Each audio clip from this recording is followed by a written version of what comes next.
started. There we go. Good morning, everyone. This is Best Start Region 5 Policy Leadership Academy. So this Policy Leadership Academy was brought to you by Best Start Region 5, which is Children's Bureau of Southern California and AVPH. So we're so pleased that you could join us. And today is Module 4. So we're super excited.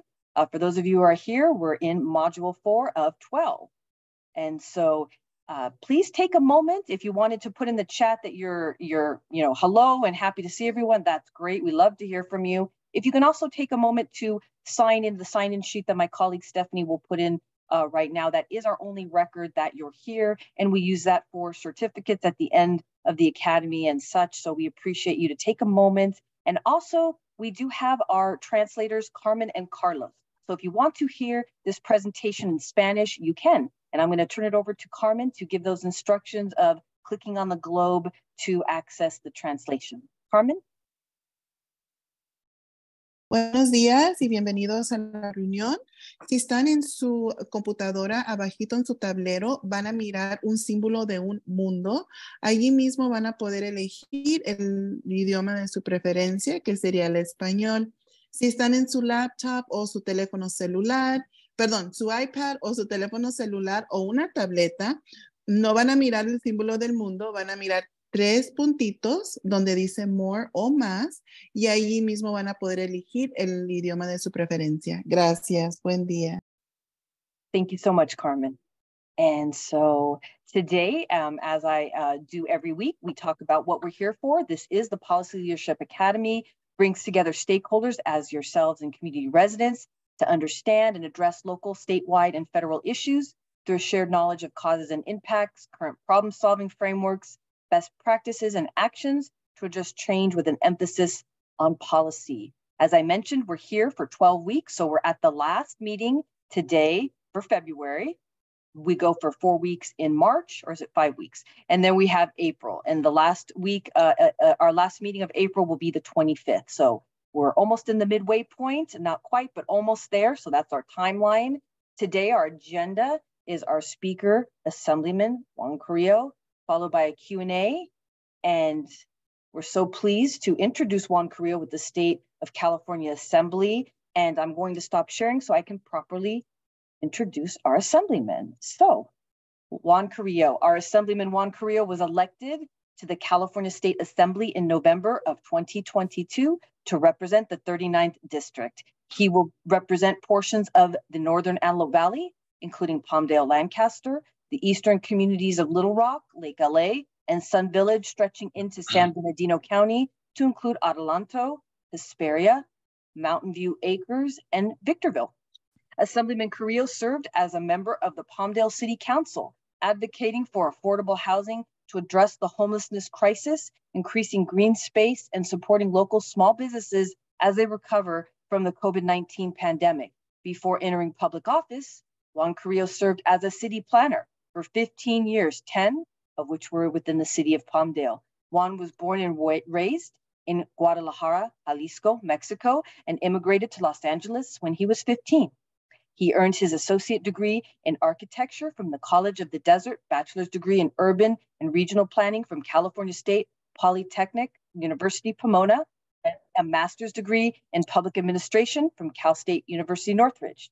Juan lives with his wife in East Palmdale with their 4 children. It's my pleasure to introduce our Assemblyman, Juan Carrillo. Buenos dias a todos. Thank you, Tracy, for that introduction. I'm really excited to be here in this forum and also here in Sacramento to represent the High Desert, the Antelope Valley, and the Victor Valley. Again, thank you for having me. It's really exciting to be here, trying to do things that we are going to need in the High Desert. As many of you know, we in the High Desert feel like we're the forgotten child of the counties on both sides, the LA County and the San Bernardino County. So I think that it is a great opportunity for us to work together and bring those resources that we need, bring in the industry and bring in the transit that we need to get our residents, get them to work, but more importantly, getting them back home in a timely manner, rather than waiting on the 14 freeway or the 15 freeway, trying to get home and spend time with our kids. That's something that we need to work on. And that's what I'm going to be working on. I'm here to share with you the policy that we're introducing, the bills that we're going to be working on this year, and future plans that we have to actually bring public transit across the high desert so that our residents can commute down to LA. For those that decide to work in LA or San Bernardino, Riverside, but also bring jobs to the high desert so that we can keep our residents being local and so that we can spend more time with our families and away from traffic. I'm excited again to be here. I'm going to share a little bit about me. The introduction kind of says it all. I came here when I was 15 years old, and I came here to work. I didn't come here to go to school. As you know, in our culture, we start working at a really young age. And me being the oldest of 8, having to help my parents to raise the siblings, something that we do through our culture. So I came work 8-hour days, went to school at night, and was able to obtain an education. I'm really proud to say that I was able to achieve the American dream, but that took a lot of hard work, going to school, not forgetting where I come from. And here in Sacramento, that's going to be a very important role for me to play to make sure that we empower everybody, not just immigrants, but everybody that lives in the high desert to provide equitable resources and continue to support them. I did get involved in politics by accident. Really, that's something that I never really dreamed of doing. Back in 2013, I was asked to run for the school district, the Palmdale School District, and it just happened. I was looking for a soccer team for my son, who is 18 now, but he was 7 at the time. And it just so happened that one of the parents in that soccer team was the president for the Palmdale Elementary Teachers Association. He was sharing with me that they had some issues with the board members and the superintendent at the time. So he asked me if I wanted to run for office, and I just said yes, without really thinking about it. And we got elected. 3 years later, ran for city council, having worked for the city of Palmdale for 10 years. I was asked the same thing to run for council. For the first time, the city of Palmdale had to go into districts. And that really gave an opportunity for me and residents of the east side of the city to have somebody that represented them on the council.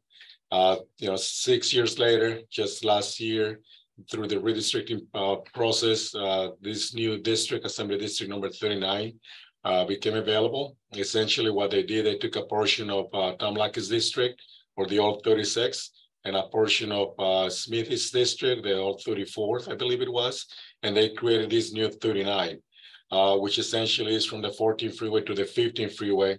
It includes, like you mentioned, East Palmdale, East Lancaster, all the way to Victorville, Adelanto, Hesperia, and other unincorporated areas in between, both counties, LA County and San Bernardino. So this really provided a good opportunity for us to be here and working on how we can get resources to the high desert. Part of the challenge to be here was being part of a council that for the majority was Republican, me being the only Democrat, not only in Palmdale, but also in Lancaster. Was the only Democrat elected in the high desert, but I knew that I had to work across the aisle, as they say, to be able to provide resources to the residents that I represent on the east side of Palmdale, which was District 4, and working with those elected officials, because our goal is to provide resources to those that elected us. And I knew that I had to work with them, and they worked with me. We built a good report, and we're able to work together. Things that we accomplished was passing Measure AV in Palmdale and Measure L in Lancaster. What that did essentially is brought millions of dollars in sales tax revenue that stayed with the city of Palmdale and the city of Lancaster, their own measures. And that was something that to me was really satisfying to see, that we were able to work together to make sure that those sales tax revenue stays in those cities, Palmdale and Lancaster. Another thing that I worked on hard is to get a park completed, and that's Yellen Park. That's something that I campaigned on in 2013. When I got elected, 2016. In 2016, when I got elected to the city council, we had $0 for phase 2 of Yellen Park. And I'm proud to say that just last month, the city council approved the contract to build phase 2 of that park. And that's a $17 million project. Again, something that I'm really proud to say that is because I was able to work with everybody in the council to make sure that the resources were distributed across the city in a fair way. And that park is going to start construction. Phase 2 is going to start construction sometime early this summer. So those are two things that I was able to really accomplish working with everybody, again, because we are elected to represent those that elected us. And working together, I think that that's the best way to make sure that we deliver to our residents. Those are things that I'm really proud to say that we were able to accomplish working in the council to make sure that we have the resources distributed across the city in a fair way. Things that we're introducing this year in the assembly, switching back to our job here in the assembly, we are introducing a total of 13 bills from varied spectrums, from education to transportation, housing, foster kids. As you know, in the high desert, we have a large population of foster children. And that's something that we're going to be working on. We introduced a bill to provide resources for them. As far as housing, I'm a city planner by profession. I did that for about 16, 20 years, working for 3 different jurisdictions. As you know, housing is something that is affecting the entire state, not the entire country. So we're working on a bill that would allow those homeowners that want to build an ADU to generate additional income to pay their mortgage, or to have their kids start their young families on an ADU, an accessory dwelling unit. And I do have an ADU. I talk the talk and walk the walk. I will build an ADU in the back of my house. My daughter finished her college degree 3 years ago. She moved into the ADU. That was 3 years, and just this past December, she was able to move out. She was able to save a little bit of money and be on her own now. Another big benefit to that, again, is that those that are having a hard time making their mortgage, this additional income will facilitate that for them. So that bill for an ADU is to have local jurisdictions provide a pre-approved ADU plan, essentially meaning that you just have to go over the counter, building and safety, and pull a building permit. That's going to save homeowners time and money, because if you want to build an ADU, you have to hire an engineer or an architect to be able to do the plans for you, pay that engineer, submit it to the local jurisdiction for review. That's going to take some time. And that's just time that it's going to be about 4 or 5 month process potentially. This way, those that want to build an ADU will be able again to go to the building permit counter, choose a floor plan that meets their lot, and essentially pay the building permit over the counter, get the building permit, and start working right away. I think that that's really going to facilitate adding more housing units that we need to provide because of the housing crisis that we have. Another bill that we're looking at that I think is going to be foundational for continuing to support education is to start students as young as 3 years old to be able to start in the educational system. We've seen other models in other countries where kids start at a really young age, and that's something that I believe we need to start investing more in education. Having those kids start early in school at 3 years will facilitate the work for teachers when they go to kindergarten or first grade, because teachers can clearly see those students that went through preschool, kindergarten, and they're better prepared to go to first grade.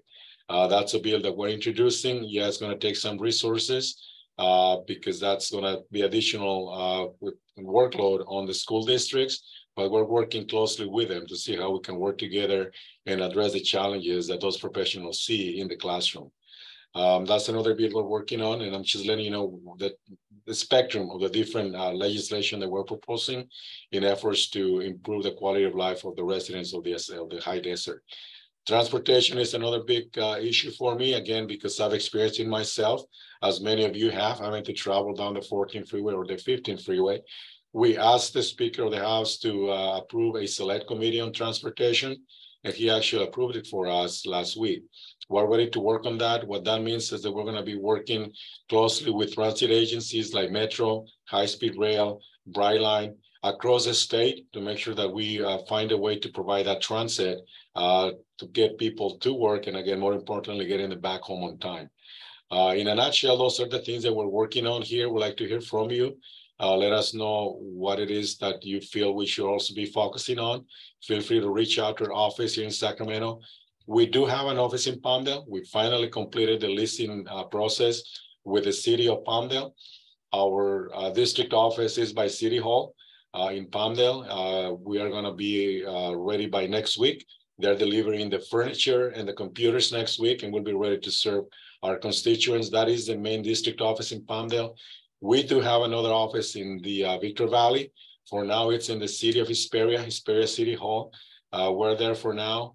And then again, we're just getting ready to provide services that our constituents need, feel free to reach out again so that we can continue to work together and see how we can get the resources to the district that really needs that attention. And again, really happy to be here in Sacramento representing the high desert, all the way from Palmer to Victorville, and excited to work with you. Thank you for having me, and I'll be happy to answer any questions that you may have now or in the future. Just let us know. Again, Tracy, thanks for having me. Appreciate it. Absolutely. And I know that there was someone in the chat, I believe it was Estella, who was asking about the what you were talking about with your the planning, where they can go into the planning office and pull up the plan so that it doesn't have to be such a arduous task. Can you elaborate on that? Absolutely. So the Assembly's been doing a good job since 2017, providing legislation to add housing units. The accessory dwelling unit is one of them. Essentially what that does is allow single family homeowners to build a second unit in the back house. If you want to build an ADU, an accessory dwelling unit, in most jurisdictions right now, you have to hire an architect or an engineer to design the plan for you, right? It's 1 bedroom, 2 bedrooms, according to what space you have in the backyard. The maximum square footage for an ADU that is detached is 1,200 square feet. So again, if you want to build one, you have to hire an architect or an engineer. You have to pay them, obviously. And then you submit that to the jurisdiction, whether it be in Palm, Lancaster, Victorville, anywhere in the state. And they will review your plans, and that will take them a little bit of time. Obviously, they're going to charge you for that service as well to do the review of the plans. And there may be some back and forth between the building division and the architect engineer that you hire to make sure that you meet the building codes or planning zoning codes and things like that.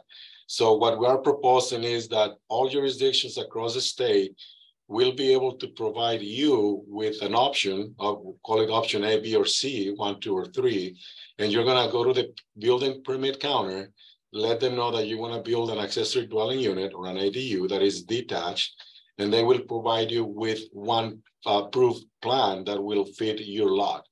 So essentially, you're going to go to the counter, choose plan A, B, or C, and pay the building permit fee rather than having to hire an architect or an engineer and go through that process. That way you can actually start working on building your ADU and start again, the additional income that you need to pay your mortgage, or have your child who's growing up, having their own family, then they can live there and then they'll be able to save some money. And then eventually they'll move out once they can afford their own place or stay there. It depends on the situation. You could have your grandma, your mom, your in-laws live there. Now that we have this growing generation of baby boomers, we need to take care of our parents, our in-laws. That's another option, to have that additional housing unit for them to be there close to you and keep an eye on them.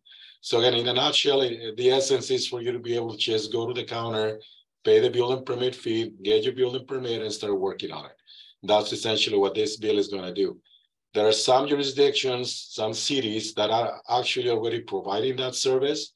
But what this bill would do is have all cities within the state and counties provided with an option for you to see if you want to build an ADU. Again, essentially, all you have to do is pay for the building permit and start constructing the ADU. And also, the person that was asking that had a follow-up. When will this take into effect? The bill. Now, I think this is a bill that's just been authored, correct? So it's in the process. So if we could maybe explain that this is not, this is okay. So there are deadlines in the legislation to provide bill ideas. The deadline to introduce bills was this last Friday or the Friday before. Paul can correct me on that. But we introduced that bill, and that has to go through the process of the legislation, where there will be hearings on any bill ideas, and then there's going to be some negotiations going back and forth in some instances to make sure that we get the support from the Assembly to be able to pass that bill by the end of the session, which will be by June. I still have to learn those deadlines. I just got here 2 months ago, so I'm learning about those deadlines myself. But Paul, our chief of staff, is here. He can let you know what the deadline is.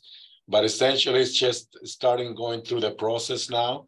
Once we get to the floor, as it's here in the Capitol, that's when the legislators vote on bill ideas. Then they become law once they get approved.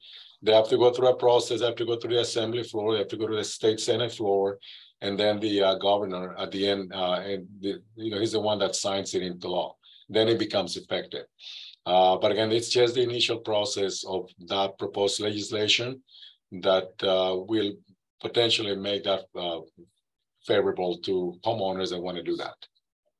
Thank you so much. And we do have a lot of comments in the chat, so I'm going to try and take them as they come. With regard to the bill that you're talking about right now, Carla asked, are there any counter arguments against this bill? And I do know that the life of the bill, it's just beginning. I believe the deadline was February 17th. Correct me if I'm wrong, Paul. Yes. Or Adam. Okay. And so it's literally, they've just started. But that was a good question that Carla asked. Are there any counter arguments with regard to that bill? There may be, and those counter arguments may come from jurisdictions that see that idea as increasing traffic, something that people don't want to see in their neighborhoods, because they believe that the single home model should remain the way it is. But with the crisis that we have with housing and homelessness, the state again has been very good in pushing those type of legislation so that we actually increase the number of housing units. We have to find a solution to house everybody. I know homelessness, again, a big issue. I don't need to talk about that. We all see it everywhere we go. So providing additional housing units, it's a plus. It's something that the state wants to accomplish. And I think that the intent of the bill, again, will be to actually provide, facilitate, and expedite building the housing units that the state needs to have. Again, not to mention the benefits of the homeowner having additional income to make the mortgage, or the growing family that can stay with them, or the aging parents that they need to keep an eye on, and they'll be able to have them right next door with the privacy that they need. They also need to have their own sense of privacy. So this is an independent housing unit where privacy can also be met, whether it being a family member or renting it to somebody to make the mortgage payment. So that's something that is part of the process, going through the legislative process to make sure that legislators in the Assembly and the Senate and the governor at the end, who has to sign it into law, then it becomes effective for those that want to take care of those additional incomes. Thank you so much. We have another, and please keep the chats, or if you wanted to, raise your hand. This is our chance to speak to our sitting assemblyman here. Darrell asked, is there anything, this kind of ties into what you're talking about, but is there anything coming up in your office about rent control? And also something regarding permits on developing affordable housing. As we know, here in the Antelope Valley, we have the one thing that most of LA County doesn't have, which is lots of land. So, are there anything on the horizon about that, Assemblyman? I'm sure that there are other legislators that have looked into bills that would do rent control or some form of keeping rents affordable. I still have to learn about those bills. I mean, there's about 3,000 bills that were introduced. We're working on them. As you mentioned, the deadline was February 17. So we're getting ourselves up to date on what type of bills were introduced that are going to address housing, that are going to address affordability for rent, and to keep those houses that are right now housed and avoiding future homelessness because of the loss of income and many other reasons. I mean, right now with the weather, that's another example, the floodings that we experienced because of these storms that we just had in Southern California and Northern California. So I still have to learn more about housing related bills. What was the other question again? I'm sorry, besides the... Sure. So it was two-part. The second part was rent control. And then the other one was the affordable housing. Yeah, the rent control, again, that's something that we'll have to look at deeper to see what kind of legislation is being proposed. But that's something that it's also a concern, right? Because the increasing rents that we are facing. But one thing that we need to address it with is with actually providing more units. So if there's more units, obviously that's the principles of economics, right? If there's a shortage of something, in this case, housing, rents are going to be higher. But if we're able to provide more housing units, not only single family, but apartments, townhomes, condominiums, that will, obviously will lower the rents because you will have more units, more ways to look for housing opportunities. But again, that's something that we'll have to keep an eye on to see if there's any proposed bills that would be addressing rent control and otherwise, but we'll keep an eye on that. Okay, thank you so much. Jacqueline, and I see yours, Carla, so I'm going in order. Jacqueline, any new improvements or better resources to improve mental health in our community? Absolutely. I really believe that having to travel 2 hours to get to work and 3 hours to get back home really contributes to our mental health. We've all experienced it, right? Going down to work and coming back. That's a big contributor for our mental health. We spend 5 hours on the freeway and we don't spend enough time with our families. That's really going to take a toll eventually. So that's why we asked to have a select committee on transportation. My goal is to bring a transit system by rail, whether it be in light rail or high-speed rail, connecting the entire 39, coming from Victorville to Palmdale, where we have the Metrolink station, and Lancaster through Brightline. So Brightline is a train system that provides public transportation that is really been very successful in Florida. They already have 2 lines running from Fort Lauderdale to Miami and a couple of other places that just open up. They're going to go to Orlando.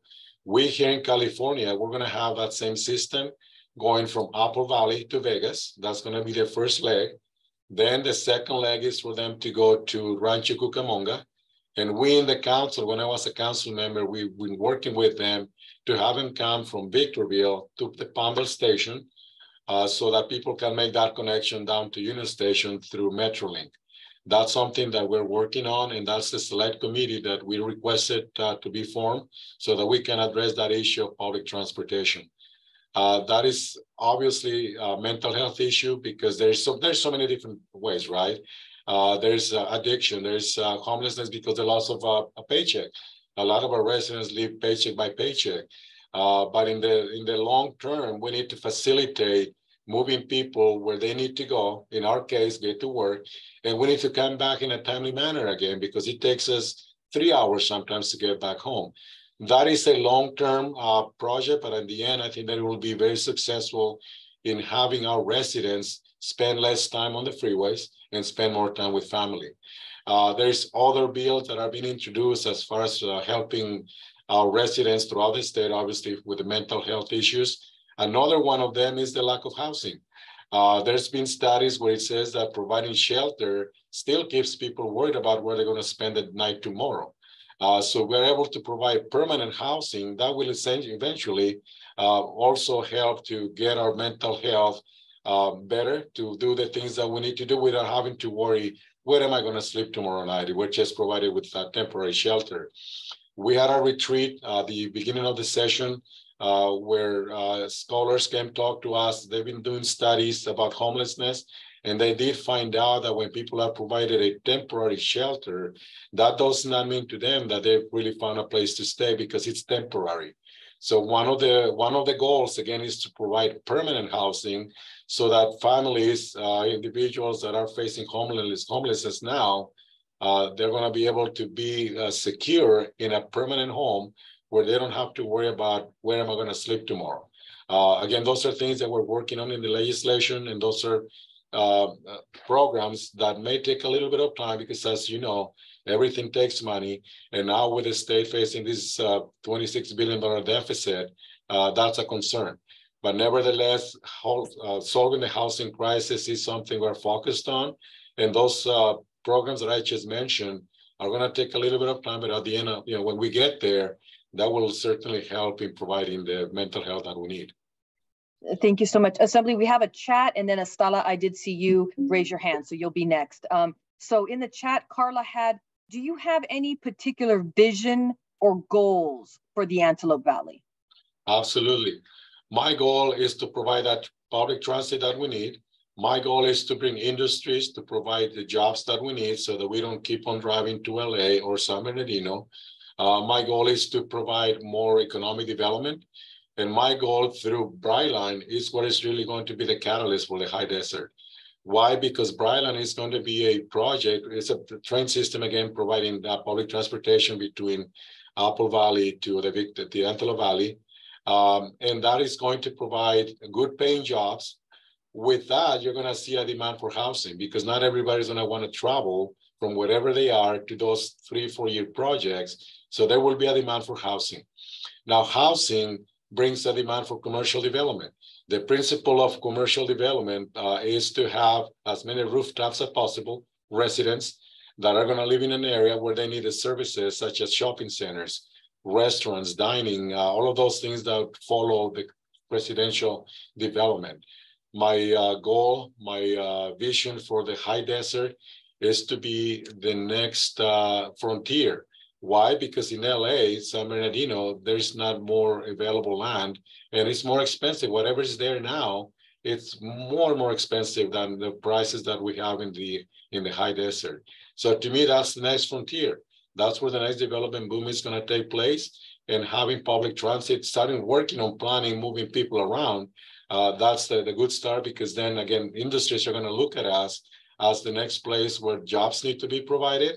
And that's my vision for the high desert, be able to provide those local jobs, move people in and out if they wish to continue to work in the LA area or the San Bernardino area, because we have to have an option too.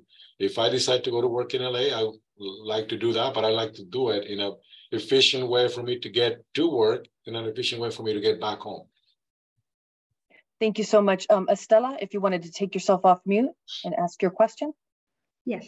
Good morning, everyone. My question to you, and thank you for just such valuable information that eases the residents here in the Antelope Valley. I do have a question regarding parks, recreation parks, and more hiking trails. Where are we at? I'm fairly new in the area. I have about a year, so I'm used to going to, all those nice hiking trails up in the LA area. And, as a woman alone going on your own, it could be kind of, unsafe. What do we have available out here, or what's a plan in that area? Thank you. Well, thank you for that.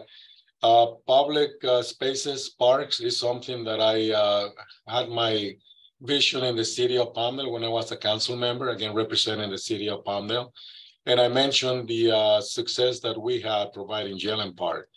That's an additional 12 acres of open space for our families to go and have those recreational activities. I'm a city planner by profession. I do believe that open spaces, parks, recreation is what really gives people the pride to live where they live, because that's something that we need. Growing families, I have 4 kids myself, taking them to the soccer practice, having them go to places that are safe, clean, and efficient, that's important to me. And now as an assembly member representing the 39, that continues to be one of my priorities. I can only tell you the things that I work in the city of Palmdale. The Amargosa Creek, that's another area that we were able to make it an open space for the residents, again, of Palmdale that I worked on. Now, again, my goal is to provide those same services across the district, the 39. There are a lot of opportunities to do that. The desert is beautiful in its unique character. The Joshua trees, we need to preserve them. We need to provide those hiking trails. Little Rock Dam, again, in the Antelope Valley side, it's another recreational area that was shut down some time ago because of the lack of resources and the lack of maintenance. They're going through a sediment removal at Little Rock through the Palmdale Water District to make sure that there's more volume in the Little Rock to continue to save the water, as you know, that we need. And that's another area that we're working on to be able to open up those spaces for recreational opportunities.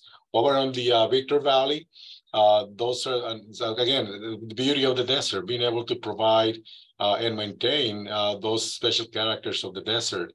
Again, having that physical activity, that's something that is very important as well for our kids too. But those are things that we're working on, and there are opportunities to do that, and we'll explore those as they can. I don't know if you heard of the Devil's Punch Bowl. That's another one in Pearl Blossom. So there's a lot of those areas where recreational activities are actually now available, but we need to invest more on that. Security is another big issue, as you mentioned, but those things are available. We just need to make sure that we continue to preserve them.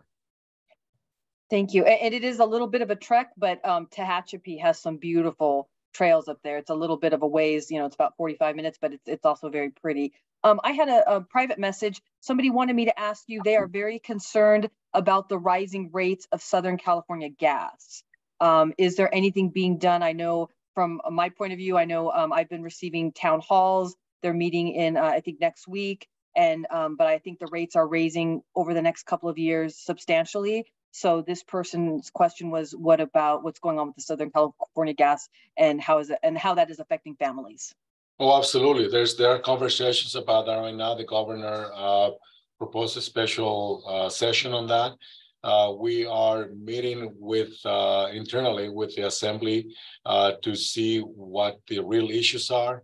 It's a very complicated situation with the limited number of facilities in the state, refineries, the limited number of oil extraction, obviously, within the state, and also importing oil from other countries. There are limits that are really making the availability to be very low, which in turn has caused the prices to go up. The price gouging is something that we're looking at. We're looking at what the real concerns are. If the oil industries did the price gouging just to benefit themselves, that's really not okay. We're working on that. We're looking at data, the sales of the industry, looking at how is it that they made so much money and why is it that we're paying so much per gallon. That's a real concern for me. Why? Because we're commuters in the high desert. Again, we go back to having to go to work for 2 hours and coming back takes us 3 hours. We have to be able to provide a reasonable explanation as to why the gas prices are the way they are. But that's something that we're really taking a close look at. There are 4 or 5 assembly members that are part of a committee that are having those conversations, and they are reporting to us. They're reporting to us the what they've discovered. The governor's office, they've also come to the legislature and gave us an explanation of what they've found so far. One of the obstacles is that this was about a month ago. They still did not have the sales report from the last quarter of last year. So that's another reason why we're still trying to find out, what the sales were for the last quarter and to see what's the real reason that we experience these prices. There are 2 different kinds of gas that are done in the winter and ones that are done for the summer. The chemistry, I don't know it, but I know that there's a difference between the summer gas and the winter gas because there's just the way that science works in the gas, right? We have to make sure that those formulas do make sense. And there was even talk about providing the summer blend to be introduced earlier in the winter, if that would help consumers with lowering the price of gas. But that's something that we're looking at, working together with the Senate and the governor to see what the best approach will be so that we don't have to experience it again. And again, our district, the 39, we're commuters. We're really concerned about that. Thank you so much. And also I would ask, for those of you who are here, Best Start Antelope Valley, we post on our Facebook. And as I mentioned, there are 2 upcoming town halls. I believe they're coming up in the second week of March. And so you can just look to our Facebook, Best Start Antelope Valley. I'll ask my colleague Stephanie to put our link tree in the chat, and you can go there to see about the logistics of the time and all of that. Assemblyman, there was also a question about the what was it? The wage, the wage of Californian. Is that going to be raised in the next year or so? I believe that that had already been approved a couple of legislation years back. It's incrementally going up. I think it's 18 or 19 and going $1 by year. I have not heard any legislation that will address that. I know that the some of the trades want to make sure that home workers or those that provide services to the aging population, the healthcare. I've heard something about that, and that's something that we'll start those conversations, meeting with those that are proposing that to make sure that those essential workers continue to be compensated because of the hard work that they do. I specifically have not heard any specifics on it, But once we do, we'll keep you updated. Okay. And with regard to, in particular, Palmdale and Lancaster, I know Palmdale has been open to businesses. We had the very large Amazon come into, which helped our, the monetary, the sales, et cetera. Is there anything at the state level that is making California more business friendly in that regard, and so that it trickles down, obviously, to our local cities? Yes, in particular, the filming industry. There was a tour about a month ago for some legislators that went down to see the filming industry in SoCal. There are proposed incentives for them to continue to keep that industry in LA. As you know, Hollywood, LA is the heart of the filming industry. They want to stay there. They don't want to go anywhere else because they have the infrastructure already in place for many, many decades. So there's been some conversations about providing some incentives that would allow them to continue to stay there. As far as Amazon and other industries, there's still a big demand for warehousing, distribution centers. Amazon wanted to have a 1 million square foot facility in Palmdale, but that did not go through. When I was there, Trader Joe's was looking at that same location for an 800,000 square foot distribution facility. So that demand's still there.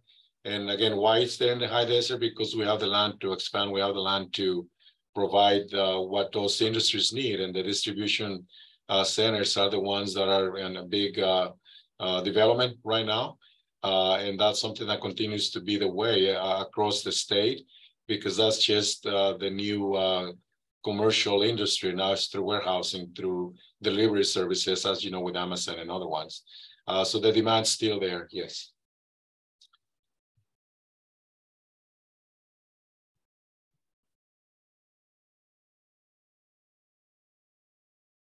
Alyssa has a question. Is the housing for students bill for Antelope Valley College? That would include every institution, every educational institution. And that's another way to address the lack of housing, the high cost. Student housing, as you know, the school itself is expensive, and not providing the housing for those students, it's also another reason why we see an increase in homelessness. We really don't think about it, but there are students that are living in their cars, trying to spend the night in whatever campus facility they can find. The libraries, the student association buildings. So we need to, again, that's another reason why we're looking at housing in several ways, not only single family apartments, but student housing. That's another area that we need to focus on to provide that relief on students in having a place to stay while they get their education. Thank you so much. I think, Stephanie, had you taken yourself off mute? Yeah, I just want to ask, I know you talked about like Amazon warehouse, but is there any other like strategies you have to like add more jobs to the AV so parents don't have to travel out of town? Yes, in the high desert, particularly in Palmdale, Lancaster, as you may know, we have a very big presence of the aerospace industry. I don't believe that that's the only source of employment that we have to keep focusing on. And there are so many other industries that are looking at the high desert. Filming, again, is another one. The city of Palmdale just opened up a filming studio about a couple of weeks ago. So that's another start to attract the filming industry coming from LA, where again, they're saturated. And now with Palmdale having a filming studio available, I believe that that can get the attraction of the filming industry down in LA to go and do that in the high desert where we have more room to do that. They will bring their resources. They need more space. They will be building bigger buildings so that they can provide the filming capacity that they need. As far as other industries, yes, BYD, Build Your Dream, those that are building new technologies with, with battery vehicles, that's another one. There are so many other industries that are looking at spaces for them to do business. One of the challenges that they have is that they don't have the workforce that they need. And they look at areas where they have universities, four-year colleges, because that's where the future of the industry is going to be.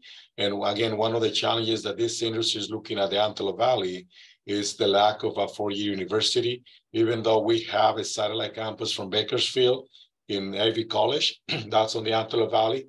Same thing on the Victor Valley with Victor Valley College.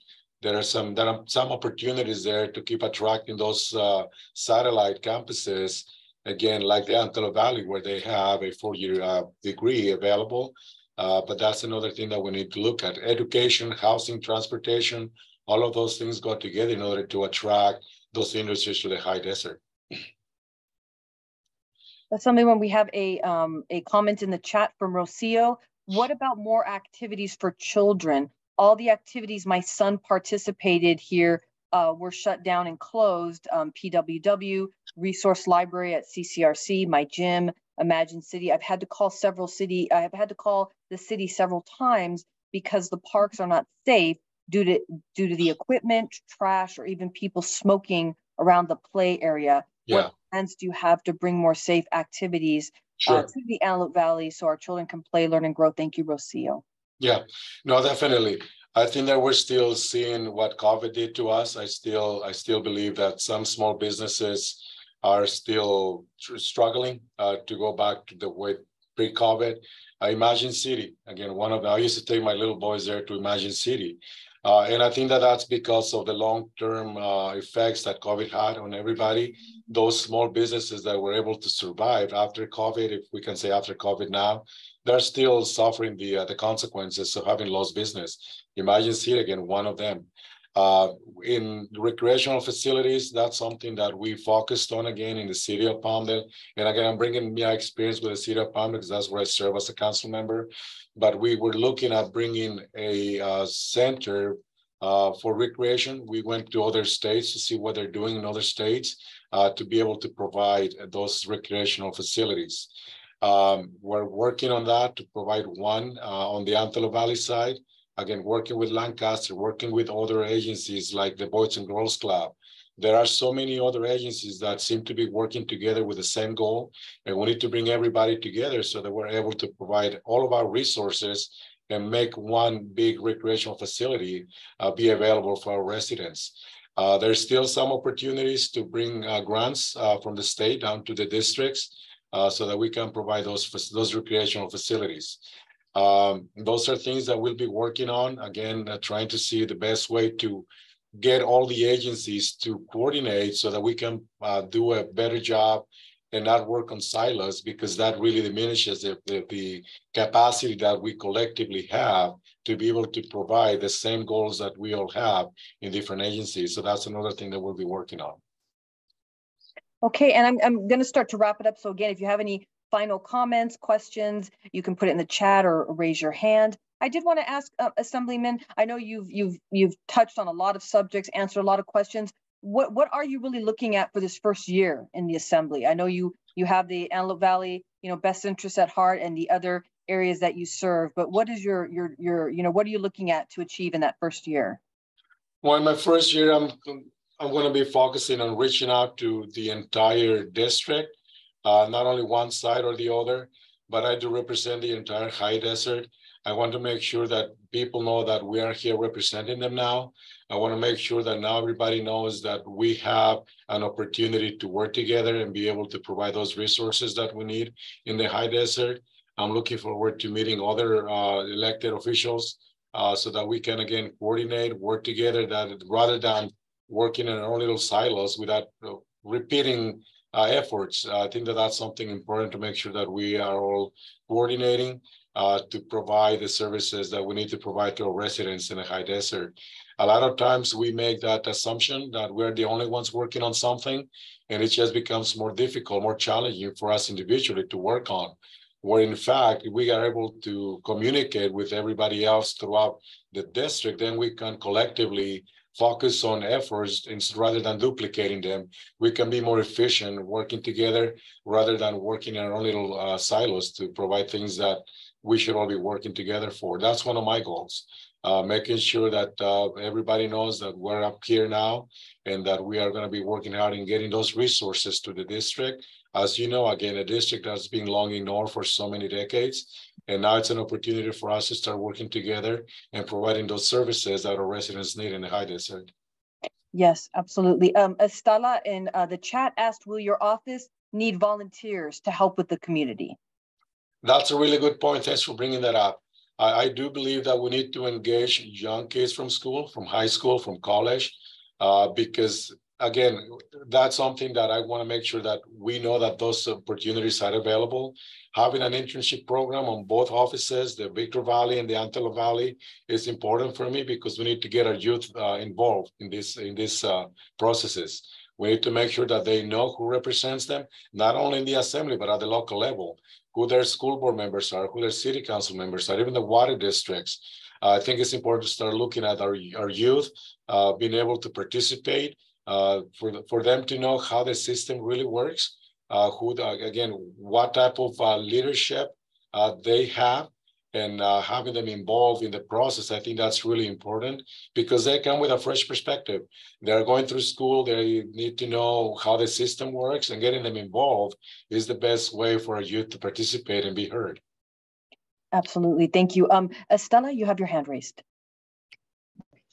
Yeah, no, I was just wondering, he answered the question. I was just wondering if you need members from the community, now with your new office here in the Palmdale, just, working in the community myself, just kind of disseminating, some good information for our residents, and, just giving that lending hand, having a group of committee of people volunteering for your office.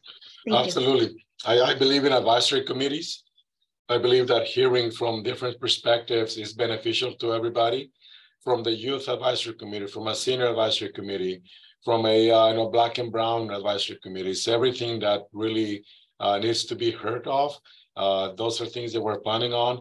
And now that we have an office in the Antelope Valley, we're going to plan a office grand opening in the district. And that will be an opportunity to get you guys there so that we can start talking about how we can better include everybody and make sure that people know that we are already there, that we are there to serve them, and providing them with that opportunity to see where the office is, inviting everybody in the community to come and see where the office is, how they can reach out to us, and start working on that collaboration to make sure that we all work on helping the high desert. Absolutely. Where will your new office be located, Assemblyman? So it's going to be by City Hall in Palmdale. If you know where Ponce Square is, yes. By Scrambles, that yes. strip, almost on the opposite end of Scrambles, that's where the office is going to be located. Got it. So you get to look at Ponce Lawn, which is so pretty. Yeah. And we also had just a comment, Carla, and I agree, a public policy camp would be awesome for kids and teenagers. So that's actually a good point. Maybe, yeah, for Lancaster School District or Palmdale School District, an excellent point. So I'm going to start wrapping it up. I wanted to give everybody a last chance. If you wanted to have a comment or question, you could put it in the chat. If you wanted to raise your hand, that's also an option. So I'm just going to give it a couple seconds to see if we have any final comments, thoughts. There's been a lot of good information, good questions here already. So I'm not seeing any. So I think at this time, did I see somebody take themselves off mute? No. So at this time, I'd like to give either a virtual or an actual. We've got a lot of, we've got Marisol. Are there any plans with improving college opportunities here in the AV? I know we did talk a little bit about, what your plans are for the four-year school or four-year university, because we only have the two. So I know he did speak a little bit about that, but I'm not sure if you wanted to elaborate. Yeah, it took me a while because I wasn't sure how to ask. So like when it comes to like we have a high need for like therapists and things like that here in the AV, but I've gone into like Cal State Bakersfield, and then I hear that the classes don't start for like a year or two, so it's like very minimal, like the master's programs out here. And is there are you guys looking into improving that? Because I feel like it would just be like a domino effect and it'd help a lot of things. That's a really good point. And about a week ago, we actually had a conversation with the Community College Association. One thing that they are seeing is that they're seeing a decline in student enrollment. One of the reasons they believe that's the case is because the Zoom ability to now have students attend classes through Zoom. And in the Antelope Valley, we have the satellite college in Palmdale from AV College. I know that that's a concern. There's always been a concern with not having enough class options, the shortage of professors, and in reality, just the shortage in state investment in education. That's my personal view. In fact, that's something that I talked about with another of my colleagues, that we need to invest more in college, and it goes back again to a whole realm of issues why that's the case. Homelessness, again, students not being housed, students having to, sleep at the library or in their cars. There's so many things that we need to look at, but if we don't really start investing in education in the way that we should, we're going to continue to see that domino effect that you mentioned. So getting a 4-year college in the high desert is something that's been tried before, and something that I will continue to try because our population keeps growing. I mean, I went to CSUN, that's 2 hours from Palmdale, and I went there every Wednesday. I went through a 2-year program, and that's challenging without really having the public transportation that is needed to get there. Yes, we need to invest more. Community colleges are doing the best they can. On the other hand, there's been a lot of efforts now to introduce CT, career technical education, not only in college, but in high schools too, because that's another area that it's been ignored. We know that there are other opportunities once you get out of high school, but sometimes those opportunities need to be started in high school. The trades provide apprenticeship programs that could last 3 or 5 years, and we're working on getting those opportunities in high school, where students that want to take advantage of that can actually be part of the internship, the apprenticeship program, and get a year or 2 while they're in high school. And when they graduate from high school, they can actually go into the workforce with good paying jobs and with having a year or 2 of the apprenticeship program while they're in high school. We need to realize that we need all kinds of trades. The college education is great. We all should strive for it. But we also need to realize that college is not going to be for everybody, and that we need other trades. We need mechanics, we need plumbers, we need all different kinds of trades to make sure that our economy continues to grow.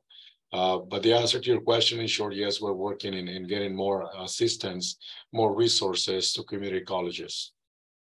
Thank you so much. And I know a couple of the comments kind of seconded what you said about, needing to have those paid programs, the apprenticeships. Not every college isn't for everyone. So yeah, absolutely. So I'm going to give it, like I said, another couple of seconds to see if anybody has any final comments, thoughts. You can take yourself off mute or put it in the chat. I'll read it out.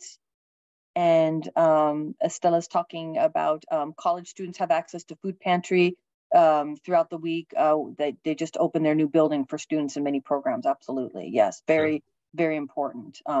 So at this time, I'm going to ask that we all give our assemblymen either a virtual or an actual round of applause. I want to thank you so much for being here. We really appreciate it. I was super excited when you got into the position. So yeah, I'm super happy that you're up there in Sacramento. And I'm just going to take a little bit of time to do our final, what we need to just do our little roundup. So one moment, and while I change my screen.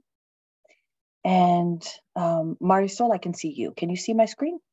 Okay, great. And so as you may know, we have our group site. So group site is our chance to discuss. We'll have a discussion after having met with our assemblymen. So we'll just talk about it and see your thoughts. So I invite you to join our group site. If you haven't already received it, please send me an email and I will send that out to you. I'm going to ask my colleague Stephanie to put this the link tree in. This is brought to you by Best Start of Antelope Valley. So again, we have our YouTube, we have our Facebook, we have all of our social media and all of our events coming up. So that's a great way to connect with us. That's our link tree. Finally, coming up next week, we have Danielle Johnson. If any of you attend the diversity trainings, it's a 6-session training. This is Danielle, and she is great. She is actually out of Kansas, and she is doing diversity versus inclusion next Tuesday. So that's March 7th. So we're super happy to have her back. And finally, thank you so much for joining us as we take this journey through policy, through the work being done at our federal level. You've met today with our assemblymen. We'll have our congressmen in a couple weeks, and then all of the different policy issues that affect the people working in the Antelope Valley. So I hope that you're enjoying. I hope you're getting something out of it. We appreciate your time, your effort, And thank you so much. Enjoy the rest of your week, and we'll see you back in a week. Thank you. So thank you Bye. so much, everyone. Bye-bye.